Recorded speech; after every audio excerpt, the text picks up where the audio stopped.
I caught her just before she collapsed against my front door. My younger sister, Lily, was standing on my porch at 2 in the morning, one hand gripping the doorframe like it was the only thing keeping her upright. Her lip was split. There was a bruise spreading along her jaw that hadn't finished darkening yet. She was wearing a coat that wasn't hers too big. Buttons mismatched, and she had no bag, no keys, no phone. Lily. I grabbed her by the shoulders. Lily, look at me. She looked up. Her eyes were glassy, like she'd cried so much that her body had simply run out. I didn't know where else to go, she whispered. I pulled her inside. I sat her down on the couch, got a cold cloth for her face, made her drink a glass of water before she said a single word. I'd been a paramedic for 4 years at that point. I knew how to keep my hands steady when everything in my chest was screaming. I knew how to look at a wound without flinching, how to ask questions calmly, how to not let panic take over until the person in front of me was safe. But sitting across from my little sister, my Lily, who used to steal my sweaters and leave sticky notes on my mirror saying good luck today, I had to work harder than I ever had on any call to keep my voice level. Who did this to you? She looked down at her hands. Lily. Derek, she said. So quietly I almost didn't hear it. Derek. Her husband of 3 years. The man who had shown up to our mother's house every Thanksgiving with a bottle of wine and a wide smile. The man who coached a youth baseball team on Sunday mornings and got cards from parents thanking him for being such a great role model. The man I had stood next to at their wedding and thought, she found a good one. How long has this been going on? I asked. She didn't answer right away. She picked at a loose thread on the edge of my couch cushion, and I watched her decide how honest to be. A while, she finally said. How long is a while, Lily? About 2 years. 2 years. I had seen her at holidays, at birthday dinners, at my mom's house for Sunday lunches. I had hugged her and asked how she was doing and accepted every I'm fine she gave me without pushing harder. 2 years, and I hadn't seen it. Why didn't you call the police tonight? I asked. She let out a breath that was almost a laugh, but not quite. He is the police. I went very still. Derek had been a sheriff's deputy for 6 years. In our county, where everyone knew his name, knew his face, knew him as the guy who organized the back-to-school drive every August and coached the kids on weekends. Where his sergeant had been the best man at their wedding. I called once, she said. About 8 months ago. 2 of his friends showed up. They told me I seemed upset and maybe I should get some rest. They left. Derek came home an hour later. She stopped. That was the worst night. I set the cloth down on the coffee table and I made myself breathe. Does he know you're here? I left while he was asleep. He doesn't know about the coat, it was a neighbor's. She leaves it on her porch hook. I just grabbed it. She paused. He'll figure it out by morning. Then you're not going back. She looked at me then, and I saw it that particular expression I've seen on patients before. The one that lives somewhere between relief and terror, the look of someone who has been told they don't have to keep surviving alone, and isn't sure yet whether to believe it. It's not that simple, she said. Tell me why. She told me everything that night. Slowly, in pieces, the way people do when they've been holding something so long that they've forgotten what it feels like to put it down. She told me about the first time, which was 8 months into the marriage, and how he had apologized for 3 days straight and taken her to a bed and breakfast and told her it would never happen again, and she had believed him because she loved him, and because the man she had married was in there somewhere, she was sure of it. She told me how, over time, he had taken her off the joint bank account and opened one in his name alone. He gave her a weekly allowance, she called it that. An allowance, like a child for groceries and gas. She had no credit card, no savings of her own. She had quit her job at the dental office 2 years ago because he said they didn't need the money and he wanted her home. And she had thought at the time that it was generous, that it meant he wanted her close. She told me how he monitored her phone, how she'd had to delete texts from me and from our mother after reading them.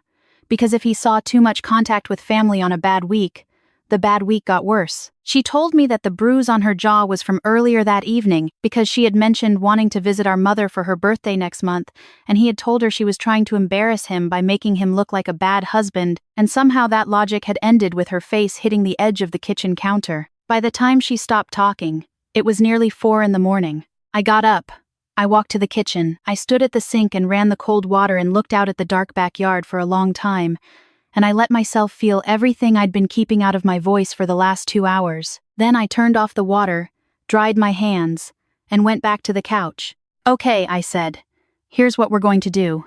She stayed with me for the next 4 days. I called in 2 of my shifts, first time I'd done that in 4 years, and told my supervisor it was a family emergency, which was not a lie. I put her in my bedroom, took the couch myself, and the first morning I drove to a store in the next town over, and bought her a prepaid phone, so Derek couldn't track the number. He called my number once, the first day. I let it ring. He texted once.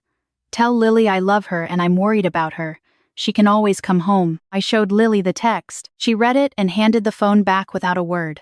I contacted a domestic violence advocate named Carrie, who worked with an organization out of the county seat. I had called their line before, professionally, when I'd transported patients and suspected something wasn't right at home. Carrie was calm and thorough and didn't make Lily feel like a case file. She walked her through options, through the process for a protective order, through what documentation would help, and what a timeline might look like. The problem with the protective order was Derek. Carrie had seen it before. When the abuser is in law enforcement, the standard process gets complicated fast.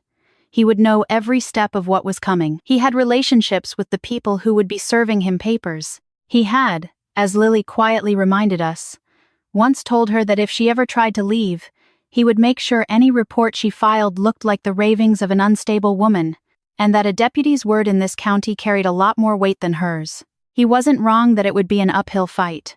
That was the reality. But I had been a paramedic long enough to know that uphill fights are still fights. You don't refuse to work a difficult call just because it might not go perfectly.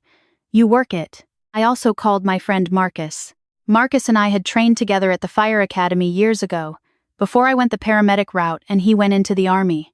He did 2 tours, came home, went into private security. He's the kind of person who shows up when you call him and doesn't ask questions until the immediate situation is handled, and then he asks very precise questions and actually listens to the answers. I told him everything. He listened without interrupting. When I finished, he was quiet for a moment. "Okay," he said. "What do you need?" I told him what I was thinking. He was quiet again, longer this time. "That's not nothing," he said. "You understand that, I know. And you're sure?" I looked at Lily sitting on my couch in a borrowed pair of my sweatpants, holding a mug of tea with both hands, staring at nothing. "Yes," I said. Marcus drove up the next morning.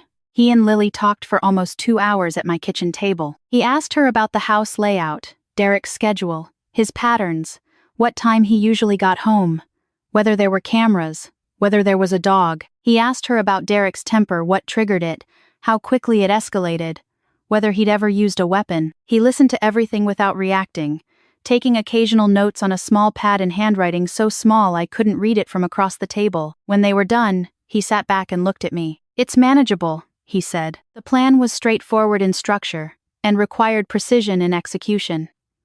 Marcus and I had both put on more than one improvised performance under pressure before. The difference was this time the stage was Lily's house, and the audience of one could not figure out what was happening until it was already over. The idea was this. Derek had never met Marcus. Derek also, and this was important, had a hair-trigger reaction to any man he perceived as a challenge. Lily had told us that much, that his worst nights were often after he felt professionally embarrassed or physically undermined by another man. We were going to use that. Marcus would come to the house in the early evening, during the window when Derek was home but not yet drinking heavily. He would present himself as a potential buyer for the truck Derek had listed for sale online 2 weeks ago. We'd found the listing, still active. A completely legitimate reason to knock on the door. A stranger with cash questions about a vehicle. Lily would be there, playing herself, except it wouldn't be Lily, it would be me. Lily and I are close enough in look that people who don't know us well have confused us before. Same height, same build, similar enough in the face that in dim light and with the right clothes, a man who has spent 3 years systematically isolating himself from his wife's family, a man who, by Lily's account, rarely looked at her directly during conversations anymore. Just past her might not look as carefully as he should. Lily did my hair in her style. I borrowed her clothes. I sat where she usually sat in the evenings, the armchair near the window in the living room. Marcus knocked on the door at 6:47. Derek answered. I stayed in the armchair, out of the entry line, in my peripheral role as the quiet wife at home. I could hear them well enough. Marcus was good, easy, conversational, specific about the truck. He'd done his research. Derek relaxed within about 3 minutes.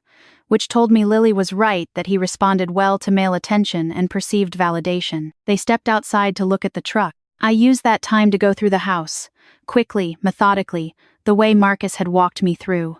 The bedroom closet, the filing cabinet in the small office, the lockbox on the shelf that Lily had told us the combination to, inside. Her original social security card, her passport, the deed to a small piece of property her grandmother had left her, that Derek had told her was worthless and never mentioned again. I put everything into the tote bag I'd kept under the armchair. I was back in my seat when they came back inside. Derek poured himself a drink, offered Marcus one, and Marcus declined in a way that seemed friendly rather than suspicious. They talked another few minutes. Marcus said he wanted to think it over, that he'd be in touch. Derek walked him to the door. The moment the front door closed, Derek turned around, and I was standing, not sitting quietly in the armchair the way the wife was supposed to be, standing in the center of the room, the tote bag over one shoulder, his house key, the one Lily had made a copy of for me, held out in my open palm. He stared at me. "You're not Lily," he said. It wasn't a question. "No," I said. "I'm her sister." The shift in his face happened quickly. I'd seen that kind before, men who keep everything controlled until the exact moment they don't, and then the drop is sudden and total. His shoulders dropped, his jaw tightened. "You need to leave," he said. "In a minute." I kept my voice even. "I want you to understand something first, so there's no confusion later about whether you knew. I'm going to call your colleagues?" I said. "Please do. While you're at it, let them know that Carrie at the Lakeview DV Advocacy Center has Lily's full documented statement, photographs, and medical records going back 18 months, and that copies have already been sent to the county prosecutor's office and to the state attorney's office. Not just the local department." He was very still. "The property in Lily's grandmother's name," I continued, "is in this bag, along with her passport and her social security card. Her attorney, yes, she has one now, will be in contact about next steps for the separation. You will not call her. You will not come to my address. You will not send anyone to my address." I paused. I work with first responders every single day. I know a lot of people in a lot of departments, and I have spent the last 4 days making sure the right ones know exactly who you are and what has been happening in this house. He took a step toward me. I didn't move. "I'm a paramedic," I said, quietly. "I have held people together with my hands while I waited for backup. I have kept people alive in situations that most people couldn't stand to be in. I'm not afraid of you, and I need you to believe that before you finish taking that step." He stopped. We stood there for a moment that felt longer than it was. Then I walked past him, and out the front door, and down the driveway to where Marcus was waiting in his truck at the end of the block. He got in. I put the tote bag on my lap. I let out a long, slow breath. "You okay?" Marcus asked. "Yes," I said. "Then, drive." He drove. Lily was at my apartment with the door locked and the prepaid phone in her hand. When I walked in and put the tote bag on the table and took out her grandmother's property deed and her passport and laid them in front of her, she sat there looking at them for a long time without speaking. Then she put her hands over her face. She cried the way people do when they've been holding something for so long that they don't even know all of what they're releasing. Not just the last few days, but the 2 years, and probably longer than that, the version of the future she'd believed in, and the person she'd thought he was, and the part of herself she'd been slowly handing over piece by piece without realizing it. I sat next to her, and I didn't say anything. I just stayed there. After a while, she wiped her eyes and picked up the property deed and looked at it. "Grandma left me this," she said. "I forgot what it even felt like to have something of my own." "It's yours," I said. "All of it. And it's not going anywhere." The weeks that followed were not simple. I want to be honest about that, because if you are someone sitting in your own version of what Lily was sitting in, you deserve honesty more than you deserve a tidy story. Derek did not vanish quietly. He hired an attorney and made noise for a while. There were some very unpleasant weeks. Carrie's organization had dealt with law enforcement respondents before, and they knew how to navigate it without flinching, and Lily's attorney was someone Carrie recommended specifically because she had handled these situations. The documentation helped enormously. The fact that copies had gone to the state attorney's office, not just the local department, changed the math for Derek in ways that mattered. He signed the separation agreement 4 months later. He did not get to keep the house. He did lose his position, eventually, though that process took longer than it should have. There are people still working on making sure the outcome there is what it ought to be, and I trust them to keep going. What I can tell you about Lily now is this. She got a job. A real one in her own name, with a paycheck that goes into an account that only she can access. She has her own phone plan. She sees a therapist every week, someone she chose, that she drives herself to, that no one knows about except the people she decides to tell. She came over for dinner last month and she got there early and sat in my kitchen while I cooked. And she talked, just talked, about her week, about a coworker who made her laugh, about a book she'd been reading, and I realized partway through that I was hearing her voice differently than I had in years. Lighter, less careful, like someone who had stopped monitoring the air in the room for signs of a shift in weather. She noticed me watching her and she said, "What?" "Nothing," I said. "You just sound like yourself." She was quiet for a second. Then she looked down at the table. "I forgot what that was like," she said, sounding like myself. I thought about the woman who had appeared on my porch at 2 a.m. in a coat that wasn't hers, holding onto the doorframe like it was the last solid thing in the world. And I thought about what it took not from me but from her. The decision she made to knock on that door, to say the name out loud, to accept that she deserved help even after 2 years of being told, in 100 quiet ways, that she did not. That took more courage than anything I did.